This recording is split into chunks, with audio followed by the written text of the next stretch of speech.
قل لي لماذا لا تصلي بالله ما ألهاك عنها، أشغلت بالفاني الأقل من دا يعيش بغير شغل. بالله عليك لو قلت الآن لمن لا يصلي لماذا لا تصلي سيطاطي رأسه خجلا وسيستحي من الإجابة، لأنه لا يجد له عذر، لا يجد له عذرا في الدنيا أبدا. هذا سؤال بشر سيخجله.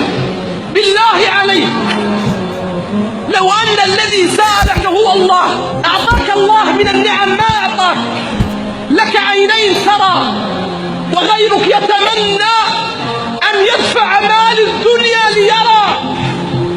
اذهب إلى المستشفى تغسل وجهك كل يوم في الصباح، وغيرك يغسل كليته كل يوم في الصباح.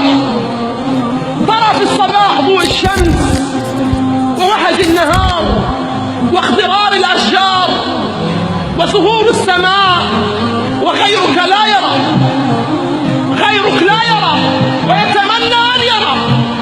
تسير على قدميك وغيرك يتمنى أن يسير على قدميه حتى يصل إلى المسجد بأسرع ما يكون فيدرك تكبيرة الإحرام.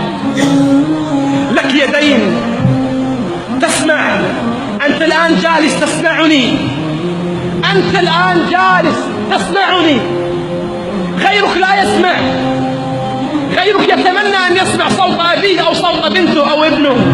أليست هذه من النعم؟ لابد أن تدركها قبل أن